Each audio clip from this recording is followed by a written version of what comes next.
So welcome back to Geodivision for our next segment in this series about Henry Lincoln's connection to the Holy Grail story and the predictive programming that he did. But again, one of Matt Cooper's dollar bill retablos paintings in particular here had piqued my attention.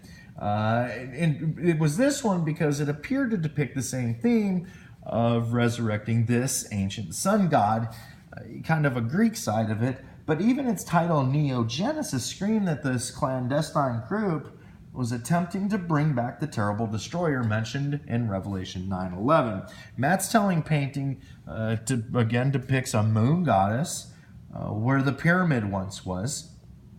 And on the dollar bill, on the other side of this part of the dollar bill, in the eagle side now appeared a sun god, Amun-Ra. Same kind of thing as on Amun-Ra, but holding a sickle in his hand, and this is very important to the Poussin painting, we'll see. But it also, this sickle represents a harvest. And again, this catalyst in front of this pyramid was called the Harvest Festival.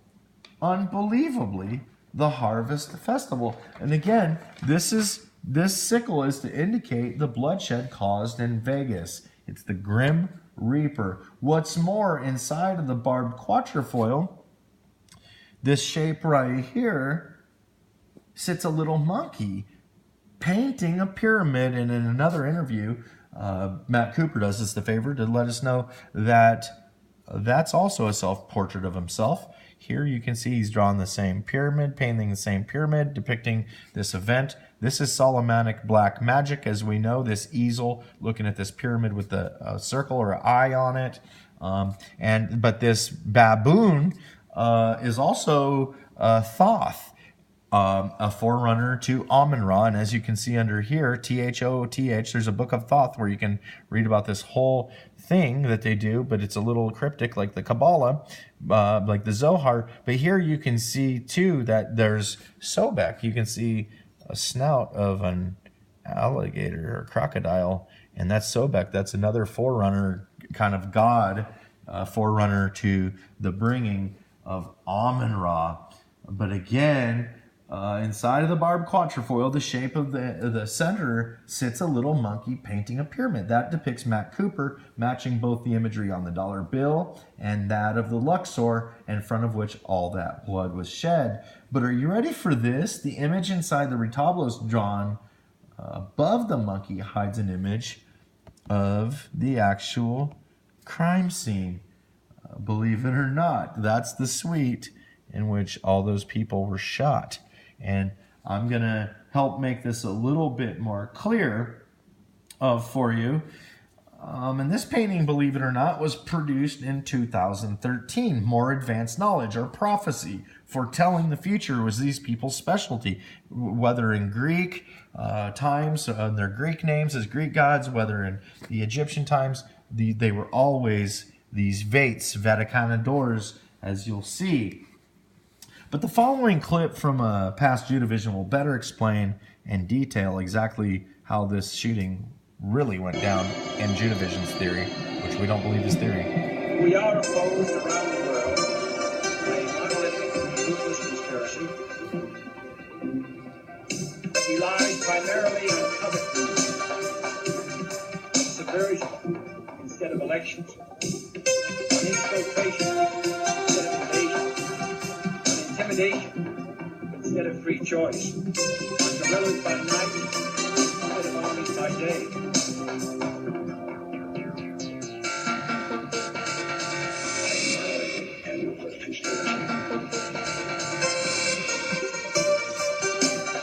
It is a system which has conscripted vast human and material resources into the building of a tightly knit, highly efficient machine that combines military, diplomatic, intelligence, economic, scientific, and political operations.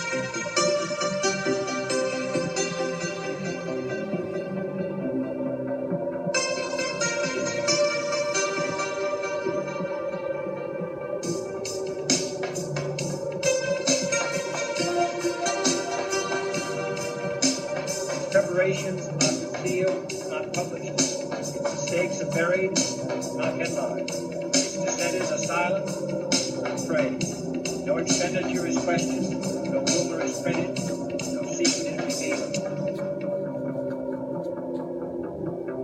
Its dissenters are silenced. Is that the president is in. The word we have is that he is dead. He was shot by an assassin. So now you know that there was much more to the story that you've been fed by Fox News and CNN about the Vegas shooting. But now you say, what does that have to do with Nicolas Poussin and his tightly manicured mustache and his painting Shepherds of Arcadia and Henry Lincoln's book, The Holy Blood and the Holy Grail? Another Judavision clip should show you how I made the discovery, but incredibly, it was a stupid Taco Bell commercial that bridged the gap between these two painters, each holding a secret about the terrible times which are coming soon to an American city near you, and probably cities all over the world, since, as the Bible clearly states, this is a world event which is coming. Enjoy the following clip, which is a Taco Bell commercial in which I made the discovery of the folding dollar. Powerful connection between the dollar and Taco Bell. Because it unlocks a world of 20 decadent menu items from breakfast to late night for just $1 each. 20 items for $1. 20 steps on the pyramid. Who's really behind this? Is it the Illuminati or the Bell Illuminati? Experience the power of the dollar at Taco Bell. See that? See that folding right there? See that dollar folding? So I'm watching this. The dude becomes a pharaoh after eating his thing, and the light of these closed caption TVs are behind him, which, believe it or not, that's so crazy because the closed caption TVs went out in Vegas. And then there's the dollar folding, boom, into taco, unbelievably. So here's a little better close-up of what that folded into. And then this video here is going to tell you exactly what kind of, well, a little bit of it. This is deep symbolism, but a lot of it.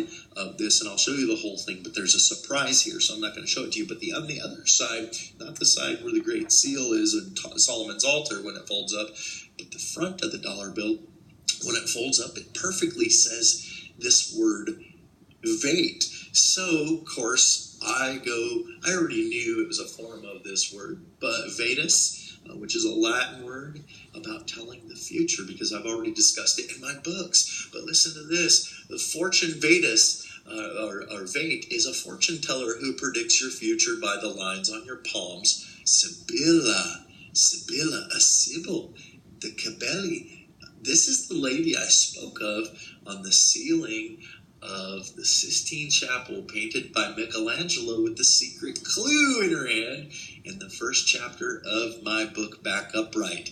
And I'm going to read that chapter for you as we go, and it's going to blow your mind because it starts with the Sibyl, and it talks about bird people and pyramids and all of what's going on right now, becoming God. This trick, this book, Back Upright, I wrote is all about this trick, and I wrote it and published it right around the time of Vegas shooting, and then I went and saw this stuff in the tower and these paintings and stuff. So it starts with what I call the Michelangelo Code is my first chapter, with the Sibyl on the Sistine Chapel ceiling with this code in her knuckles.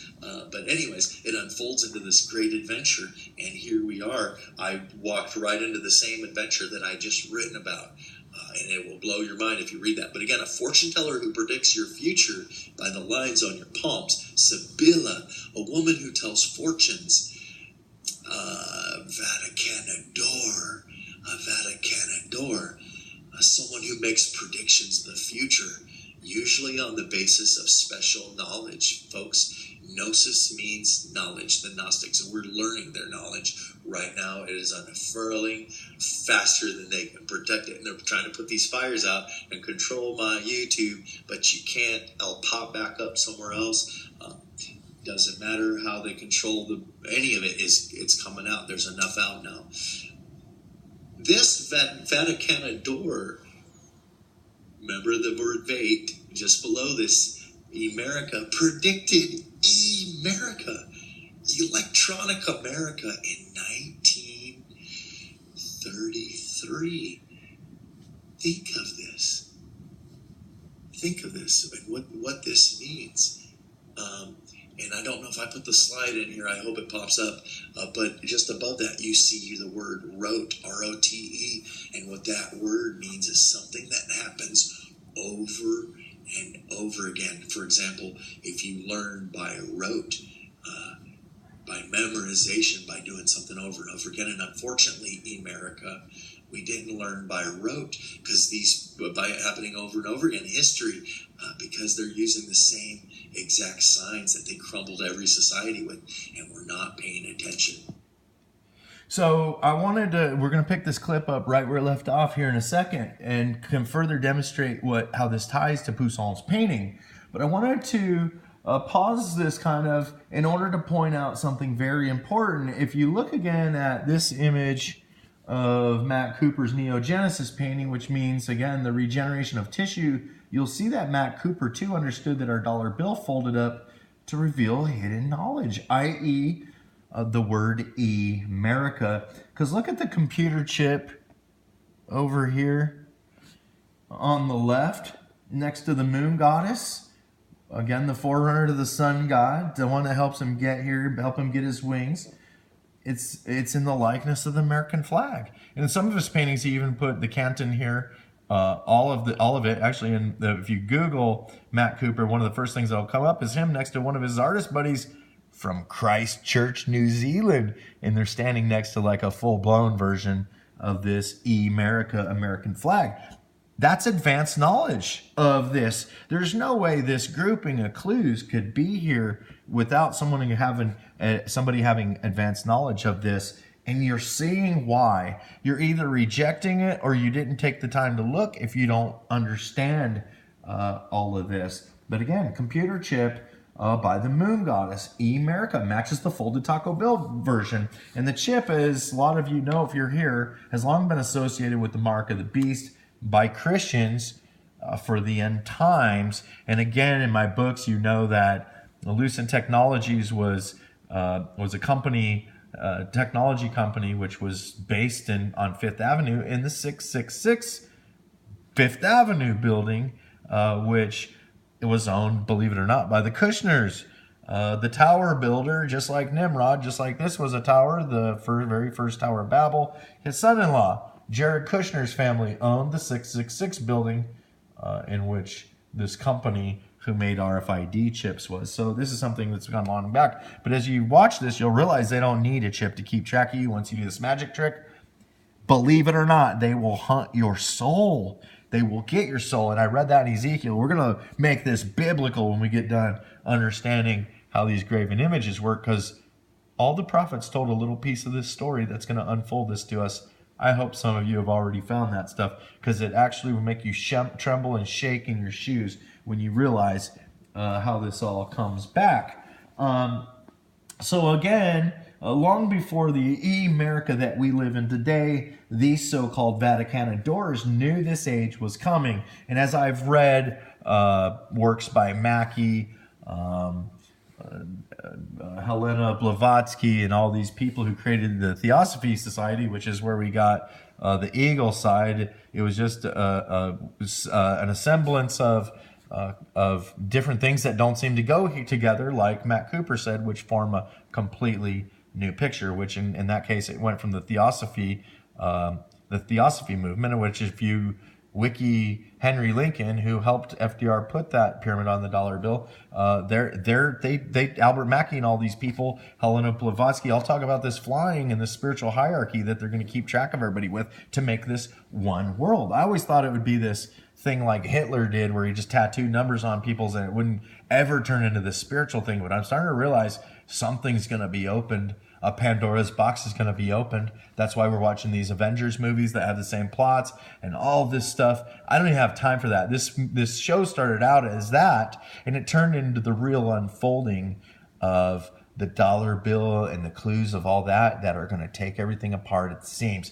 And we're going to end this segment here. Again, we're looking on my iPad for under the fair use rights. This is my iPad. We looked at the internet. That's where we saw these pictures. And these are for these artists making themselves public and their pictures public so that we can critique their work. And that's what we're doing today. We're just really good at critiquing it because we have God's help and we have the Bible that's taking this thing apart at the seams. So I hope you're going to stay tuned and see how this all connects back to Poussin's painting and see where Sir Francis Bacon was the mastermind of this leg of a plot that goes back thousands of years. If you've read my book, To the Sibyls, and all this stuff, you're going to absolutely have your mind melted if you ever go back to that after truly committing to understanding this. Thanks for joining Judavision. We'll see you on the next and final segment. Don't miss it because it's going to blow your mind.